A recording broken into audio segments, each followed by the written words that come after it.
Good evening, everyone. Welcome to Whittemore House September Wine Dinner. We look forward to welcoming you back into the house once we are able to open. At this time, we welcome Ramona Martin in from Classique Wine and Spirits, and Jamie has created another wonderful meal for you to enjoy. So, bon appetit. All right, everybody, you have a couple of different instructions in your package this evening. So the first thing that we're going to do is start out with an oven that's preheated to 350 degrees. We do have a warm component to this first course, so I'm going to start by putting that in the oven here. So any kind of non-stick pan will work. We're going to heat these goat cheese croquettes up for about 3 or 4 minutes. I'm going to come over here, I'll be right back. Put that in the oven. Again, that's at 350 degrees. At the end of your instructions for the first course, we've asked you to turn your oven back up to 400 to heat the entree course. So if you just want to kind of remember that, we're going to toss our mixed greens that you have, just with a little bit of olive oil here. We have a different olive oil component as well that's going to go on this. And then this is going to be just an arranged salad, if you will. So we're going to start out with our rectangular plates here. You should have 4 red beets for those of you that have portions of 2. So we're just going to plate these here. These beets are roasted with the skin on, and then we peel them and quartered them. You also have some fennel. This was actually cooked, sauteed briefly with a little bit of lemon, some fresh garlic, some of the fennel fronds, as well as a little bit of crushed red pepper. So these are just going to kind of be arranged around the plate here, kind of however you see fit.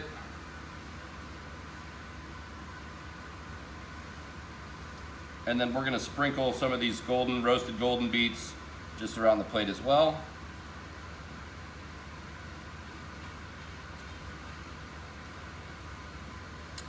Next, we are going to add just a little bit of this spring mix. This isn't necessarily a salad. You do have enough to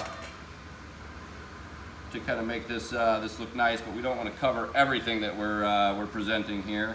So just kind of arrange a couple of these pieces of lettuce around your plate.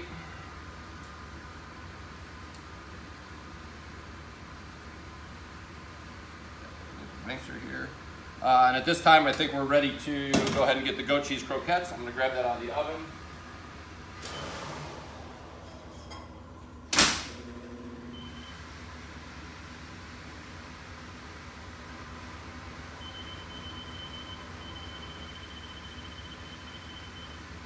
Make sure you put that back up to 400 degrees. We're just going to place these kind of right front and center here to the left of your salad. And then the 2 other components that you're going to have on your plate are going to be the olive oil powder. So this is done using tapioca maltodextrin and olive oil. We spin it in a food processor, equal parts by weight. So I'm just going to first start out with these pine nuts. Just a couple here over the top on each one. And then we'll finish this whole dish with this olive oil powder. So this is extra virgin olive oil that's again spun up with this tapioca maltodextrin. And we just use this as a little bit of a garnish. It has good olive oil flavor, but it also kind of makes for a nice presentation. So there we have our first course. Roasted beets, fennel, pine nuts, olive oil, and a little bit of the greens.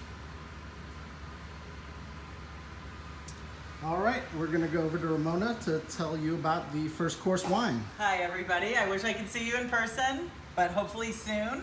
And I hope you're all doing well and everyone is staying safe and healthy.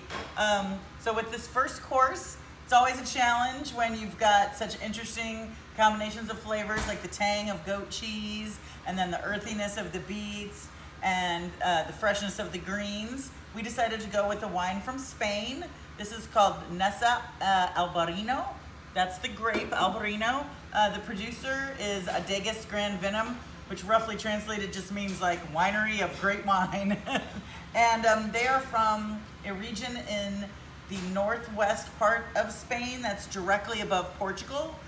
If you, when you get your link to this video, there will be attached to that several maps and photos and even a video.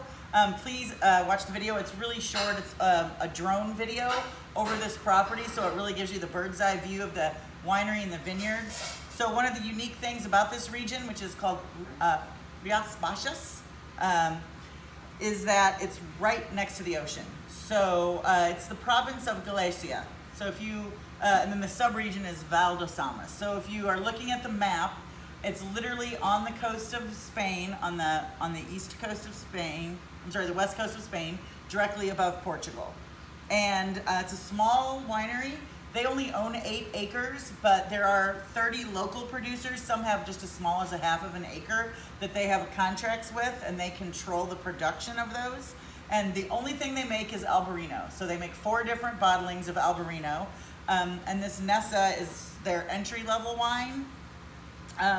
These guys are 3rd generation growers, but they only started making the wines in 2002. So it's Enrique Pinheiro, and now his daughter Andrea is helping. The thing that I love about this wine is that it should go really well with all the components. We were out of this wine for a long time. There's been obviously the challenges of COVID, shipping issues, and supply chain problems. Obviously getting people their PPE was more important than getting wine here, those sort of challenges. But now that we've got it back in stock, I've been really enjoying showing it to my customers. The thing about this wine, when you taste it, it's gonna have some white floral components. It's also gonna have some stone fruit components, a little apricot, peach, and also a little tropical, some say pineapple or kiwi, little hints of lime, and then, so it's got great acidity balanced out with the florals and the fruits, so it should match really well. And one of the key things is the salinity that you'll find. Because these grapes grow literally feet from the ocean, there's an ocean influence, the salt in the air, plus to enrich the soil, they actually dig in clam shells and cockle shells to enrich the soil so that it naturally also soaks up some of the salinity that way. So I thought that would be a great balance with the salad. This is a really warm region, as you can imagine, at about 86-degree average, but they get 80 inches of rain a year, so plenty of rain to keep the vines, growing. And basically, when you look at that video, you'll see it's very unique. Instead of trellising the way you might have seen if you've ever visited wine country, they do these vines on pergolas, so they grow up and then they spread out over, so it's like a canopy. And then the grapes hang down, so they go underneath to harvest them. And everything is hand harvested, and it's all in small boxes. It's all free run juice. There's no oak on this, just all stainless steel. So it's really bright, crisp, and refreshing, and I hope you enjoy it. Thank you, Ramona. All right, we're back, this side of the kitchen. So for your entree portion of this, everything is a pretty simple preparation. The only thing that we're going to use 2 skillets here, basically, or two pots. I did say to warm the butternut squash in a small pot or skillet or something like that. If you want to save on the dishes, a couple rounds of 30 seconds at a time in the microwave will definitely heat that puree through. It's already cooked and seasoned. I'm going to start out by putting our red snapper in our 400-degree oven that I adjusted after the goat cheese croquettes. So the red snapper, it comes from Bob's Seafood. We've been trying to incorporate a lot of local stuff. You know that there's no real local fish growers or producers in St. Louis. So Bob's Seafood is kind of who we rely on. They do have a retail shop. I know that that's kind of kept them going through all of this, with a lot of the restaurants going, their numbers going way down. So their selection is always great. This flew in yesterday and was delivered, so super fresh. Red snapper, they do probably have it in the case this weekend if you enjoyed it so much to go back for seconds. The squash puree, I'm going to go ahead and heat in a small pot here. So this is really just to warm it up. I'm going to turn the heat down fairly low. You don't really want this bubbling all over your kitchen, so just kind of a warm through. is good. I did have the rest of all the ingredients kind of going in the skillet with the fish. So you have black trumpet mushrooms. These are from Ozark Forest Mushroom, right off of West Pine in the Central West End. Pancetta is Volpe, another local company that we use. And then the wheat berries. The wheat berries we basically sort of braised. So these are going to be cooked with white wine, garlic. There's a little bit of vegetable stock, fresh thyme, stuff like that. If you know me and know my cooking, garlic, fresh thyme, simple seasonings is pretty prevalent. So your instructions say 3 or 4 minutes on the fish. We did serve the fish with the skin crispy. So if you saw when I put it in the oven, the skin side stays up. So it was seared just briefly on both sides.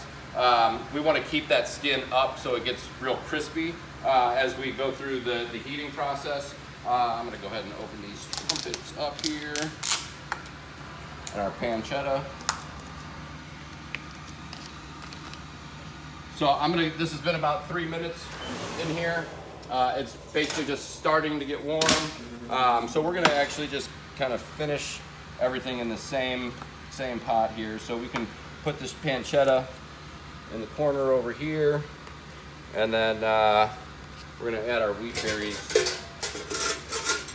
back into this pot. So again, everything is pretty well cooked, pretty well seasoned. You shouldn't need to add any salt or pepper, seasonings, anything like that. So about 3 or 4 minutes, the fish should be firm to the touch when it's ready. Keep an eye on your squash puree here. There's no real sauce with this course. The butternut, or excuse me, I keep saying butternut. It's delicata squash, which is kind of a mixture somewhere between like an acorn and a butternut squash. So it's a little bit lighter in color. You can kind of see butternut squash is a little bit more orange. This is a little bit more yellow. It has a really fancy outer shell. So for that, what we did, we basically just cut those in half, scooped out the seeds and roasted it whole. Then when it was warm, we pulled it out of the oven and scraped all the flesh out of the shell straight into a blender. And then from there, we just added a little bit of heavy cream.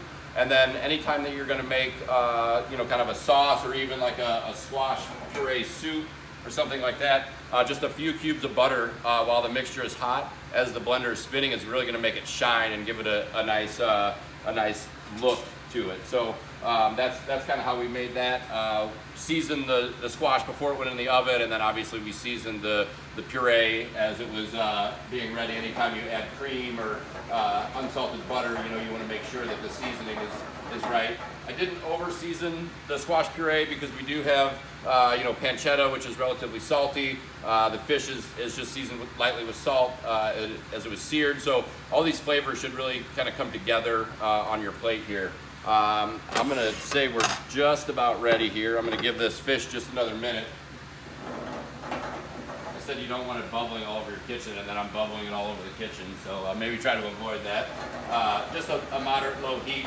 Again, you can heat this probably a minute and a half, probably in 30-second intervals. In the container that it came in, I'd pop the lid a little bit. If you want to save on dishes, it is just kind of a small amount. So for our plate, we're gonna start with this puree, kind of front and center. I'm gonna push this out to the one side just a little bit. Same over here.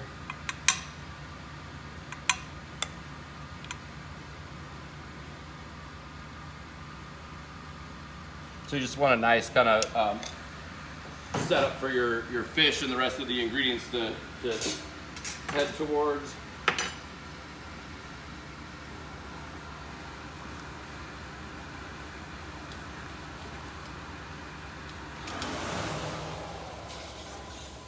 So it looks like we're sizzling pretty good in here.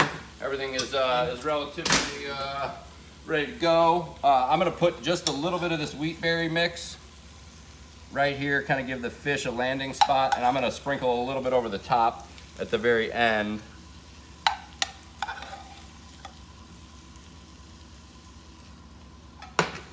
So there's your wheat berries.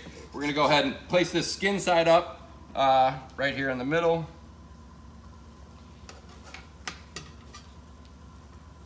you can certainly, if you don't have a big enough skillet, or you want to do these all separate components, or for some of the people that were no pork in their dish, you can obviously do this a little bit differently. But then we're just going to sprinkle some of this pancetta kind of right around on the plate here,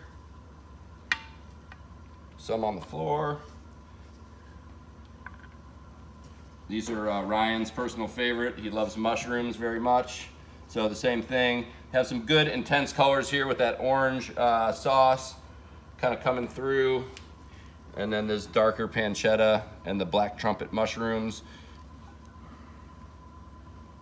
And then I'm gonna go ahead and just kind of lightly sprinkle a couple of these throughout that like that to give it a little bit more texture and flavor. So you got a lot of things going on here. Nice salty pieces with the pancetta, the fish, the nice kind of sweet squash puree. You could, if you wanted to, nappe a little bit of the squash puree over the top of the fish. If you want to add a little bit more color, I would just leave it like this. But if you wanted to, give it a little bit of extra flavor, just a little bit like that. That's our entree course. Thank you, Chef. You're welcome. Back to Ramona. So Chef Jamie gave me a little bit of a challenge because I know how much you guys love your red wine. And as you heard him say, this is a red snapper course. So it's a little challenging for me. Salmon and Pinot Noir are obvious partners, but this Pinot Noir that we're pairing with the second course actually I think will work really well with all the flavors. Pinot is great with mushrooms, and it's light enough that it will go with the fish. So this wine that we're having is from Cardwell Hill Cellars. They're located in Willamette Valley. I'm sure we're all aware right now of the fires out west, and Oregon is having a really rough time, but this winery is safe so far. If any of you have been out there, since I know many of you might be big Pinot Noir fans, to this area of Oregon. So this winery is located south of Salem, and it's just a little west of Corvallis. There's a little town called Philomath, and they have 38 acres. They just do 8,000 cases. It's owned by a retired couple, Dan and Nancy Chappell. I call them my grandparents. I wish they were.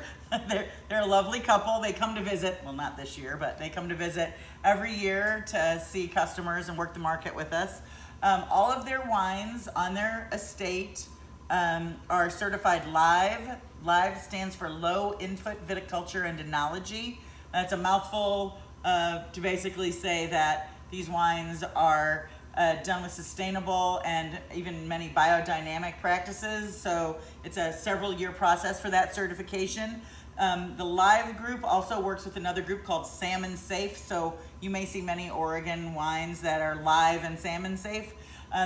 So they make sure that nothing, whether it's just runoff from rain or if some chemical that they might put in the soil is going to affect the spawning salmon. That's obviously a huge deal. So these people are incredibly environmentally friendly and really care about the land. When Dan decided to retire from his career as an engineer, like many of you, we all go to wine country and fall in love, and they went to visit Oregon Pinot Noir country, and we're like, we have to retire here. Let's start a winery. This will be our second chapter. So they found a piece of property, and the only thing on it was some really old vine Wadensville. Wadensville is one of the 4 clones. They also have Pommard clones, and then some clones that have numbers that mean nothing to anyone unless you're a super clone geek. But they bought that property, and then they built their estate home and their winery from the ground up. And being an engineer, you can imagine he's very particular about how things were done. So if you'll notice on the label of this wine, there's a beautiful blue butterfly, and it's called the Fender's Blue Pinot Noir. It's actually their entry-level Pinot, but as a person who's not that huge of a fan of Pinot Noir that's inexpensive, because most of it is not so great, this is one of the best ones I've ever had for this price.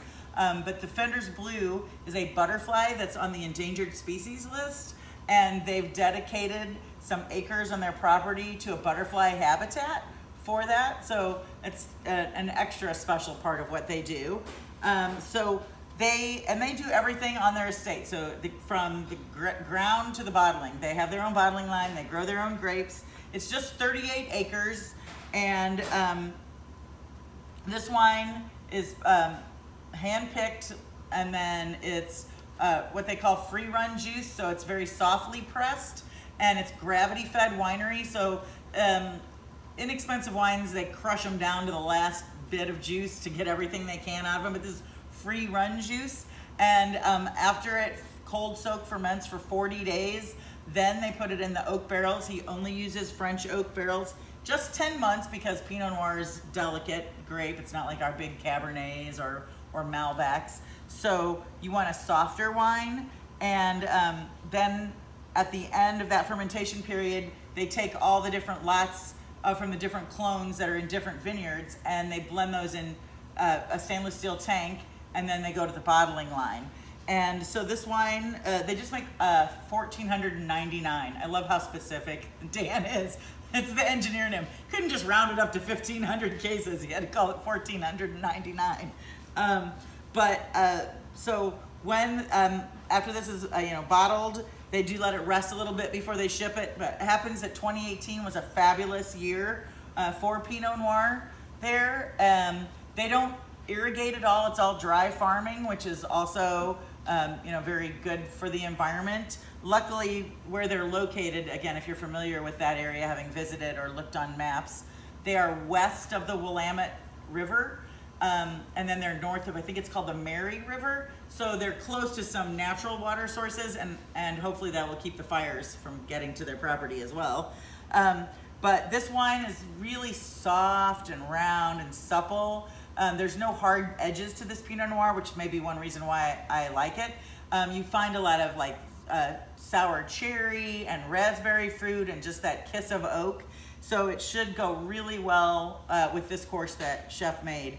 And I encourage you to please look at the map and the video, so it'll give you a sense of place. And there's a picture of Dan and Nancy enjoying their own wine. And I really appreciate it. I wish that we could talk in person.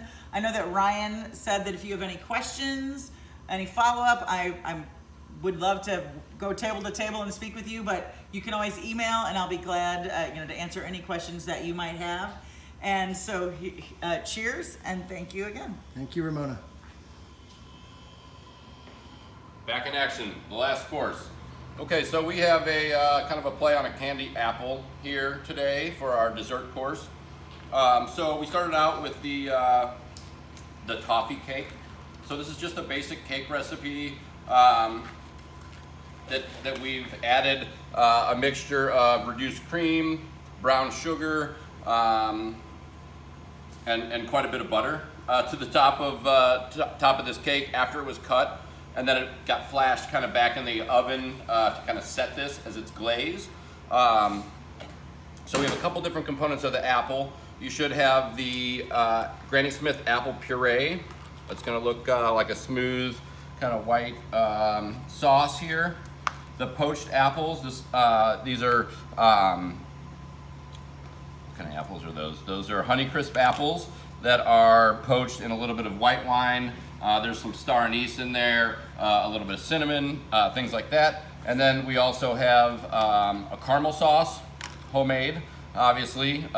Only the healthiest ingredients go into that. So it's 6 cups of sugar, a couple quarts of heavy cream, and a couple pounds of butter, but we don't need to worry about that today. And then the last component of this dish is the braised walnuts. So these are walnuts that we braised. It's a recipe that I typically use with pistachios, but it works well for this. So it's basically just butter, salt, sugar. There's water in there to kind of make the braising liquid, and it just kind of softens the walnut or the pistachio, whatever you decide to use, up. Makes it a little bit more palatable. Raw walnuts, go into the hot liquid, and then they braise for about 40 minutes. So we're gonna start this, the Granny Smith apple puree. This is peeled and diced Granny Smith apples that we basically steep in apple cider for about 20 minutes. And then this whole process, after the apples are hot and really soft, they get transferred right into the blender, and then a little bit of sugar and a little bit of heavy cream, a little bit of lemon, just to kind of brighten it up a little bit, and just a pinch of salt goes into this. So a really, really delicious sauce. We use this quite a bit. Again, we're going to kind of start with the same process here. Just a little bit of the sauce on the plate. We're going to build it up from there. So I'm going to go ahead and put our toffee cake here, right on the side. And you can kind of assemble this how you want to. I'm going to put just a little bit of this caramel right on the top of the cake. That's going to help hold the walnuts in place. And then I would probably put a little bit of this on the plate. You can do a number of different things. We'll maybe just put it here, spin it out. Come back around this way if you want. Then we're going to add, just use my gloves here, just a couple of these walnuts to the top. Maybe one or two down here.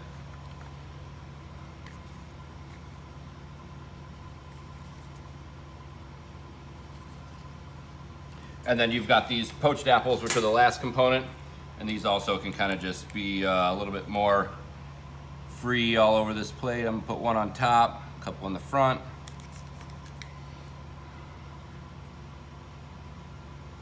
I don't think there's necessarily a right or a wrong way to do this. Got a couple extra we might as well use, so we'll just put them right back here in the plate. So kind of our play on the caramel apple, you have walnuts, you have the apple puree, you've got the caramel, and then the poached apple with the toffee cake. So if you want to follow me over this way, we'll go ahead and look at all of our courses for tonight. So again, we have the beet and fennel salad that has the goat cheese croquette, the toasted pine nuts, as well as the olive oil powder. So that's a fun little dish with a lot of nice fall flavors. We move back to the entree with the pan-seared red snapper, the black trumpet mushrooms, the wheat berries. We've got a little bit of sweet in this plate with the delicata squash puree, and then a little bit of a salty component with the pancetta. And then our last is what we just did, the caramel apple. So those are your three dishes. You can definitely send us pictures and questions that you might have about any of the food as you're going through tonight. I unfortunately have a prior commitment that I have to attend, so this is a pre-recorded situation. We will definitely get back to you.